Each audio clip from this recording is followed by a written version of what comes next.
అందరికీ నమస్కారం. ఈరోజు మనం విద్యాంజలి పోర్టల్ను ఉపయోగించి మన ప్రభుత్వ పాఠశాలలకు కావలసిన కొత్త వస్తువులను ఎలా అభ్యర్థించాలో వివరంగా తెలుసుకుందాం. ఇది మన పాఠశాలల అవసరాలు తీర్చుకోవడానికి ఒక అద్భుతమైన అవకాశం. దీన్ని ఎలా ఉపయోగించుకోవాలో చూద్దాం. మన స్కూల్స్లో చాలాసార్లు ఇలాంటి అవసరాలు వస్తూ ఉంటాయి కదా. క్లాస్ రూమ్లకు కొత్త బెంచీలు కావచ్చు, ఆఫీస్కు ఒక ప్రింటర్ లేదా పిల్లల కోసం ఒక వాటర్ ఫిల్టర్ కావచ్చు. అయితే ఒక శుభవార్త ఏంటంటే, ఈ అవసరాలన్నింటినీ మనం విద్యాంజలి పోర్టల్ ద్వారా ఉచితంగా పొందవచ్చు. దాతల సహాయంతో మన పాఠశాలలకు కావలసినవి సమకూర్చుకోవడానికి ప్రభుత్వం కల్పించిన ఒక చక్కటి మార్గమిది. సరే, మరింక ఆలస్యం చేయకుండా అసలు ప్రాసెస్లోకి వెళ్ళిపోదాం. ముందుగా రిక్వెస్ట్ ఫార్మ్ వరకు ఎలా వెళ్లాలో చూద్దాం. ఇది చాలా సింపుల్. ముందుగా మీ స్కూల్ ఐడి, పాస్వర్డ్తో పోర్టల్లోకి లాగిన్ అవ్వండి. లాగిన్ అయ్యాక మీకు డాష్బోర్డ్ కనిపిస్తుంది. అక్కడ assets/material అనే ఆప్షన్ను సెలెక్ట్ చేసుకోండి. ఆ తర్వాత కొత్త రిక్వెస్ట్ పెట్టడానికి ప్లస్ గుర్తున్న బటన్ను క్లిక్ చేయండి.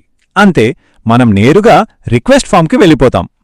ఓకే, ఇప్పుడు మనం అస్సలైన ఫోరం దగ్గరకొచ్చేశాం.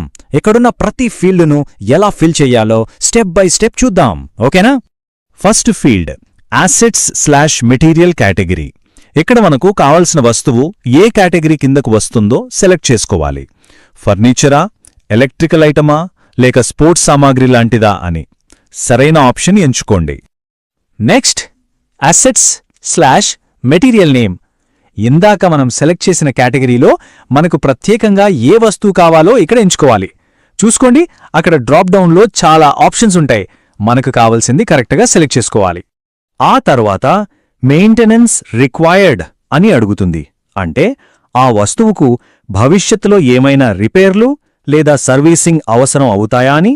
అయితే ఎస్ అని పెట్టండి, లేకపోతే నో అని సెలెక్ట్ చేయండి. ఇక క్వాంటిటీ అంటే ఆ వస్తువులు మనకు ఎన్ని కావాలో ఆ నెంబర్ అక్కడ వెయ్యాలి. ఉదాహరణకు 10 డ్యూయల్ డెస్క్లు కావాలనుకుంటే అక్కడ 10 అని ఎంటర్ చేయండి. ఈ ఫీల్డ్ కొంచెం important. Last date of receiving application అంటే దాతలు మన రిక్వెస్ట్కి స్పందించడానికి ఒక చివరి తేదీని మనం సెట్ చేయాలి. ఇలా చేయడం వల్ల మన రిక్వెస్ట్కి త్వరగా రెస్పాన్స్ వచ్చే అవకాశం ఉంటుంది. దీనికి కన్ఫ్యూజ్ అవ్వకండి.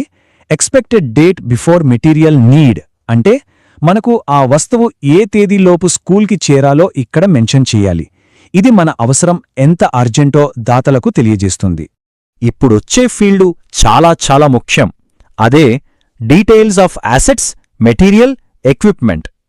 మనం అనుకున్నట్టుగా మంచి క్వాలిటీ వస్తువులు రావాలంటే వాటికి సంబంధించిన వివరాలన్నీ ఇక్కడే మనం క్లియర్గా రాయాలి. గమనించండి, ఇక్కడ కనీసం 20 పదాలు ఖచ్చితంగా రాయాలి.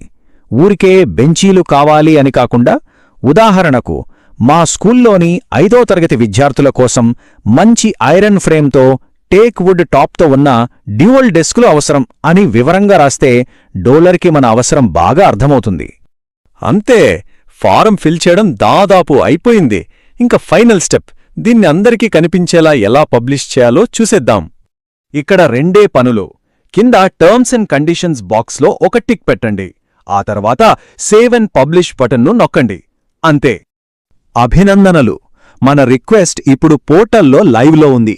అంటే ఇప్పుడు దేశవ్యాప్తంగా ఉన్న దాతలు ఎవరైనా మన రిక్వెస్ట్ను చూడగలరు మరియు సహాయం చేయడానికి ముందుకు రాగలరు. అయితే మన రిక్వెస్ట్ త్వరగా నెరవేరాలంటే కొన్ని టిప్స్ చెప్తాను. 1. మనం ఇందాక చెప్పుకున్నట్టు వివరాలు చాలా క్లియర్గా రాయాలి. 2. డేట్స్ వాస్తవానికి దగ్గరగా దాతలకు కూడా సమయమిచ్చేలా పెట్టండి. ఇంకా ముఖ్యంగా మనకు తెలిసిన లోకల్ డోనర్స్ లేదా కంపెనీలతో మాట్లాడితే వాళ్లు ఈ పోర్టల్ ద్వారా సహాయం చేయడానికి ముందుకు రావచ్చు. చూశారు కదా, ప్రాసెస్ చాలా సులభం. మరి ఇంకెందుకు ఆలస్యం?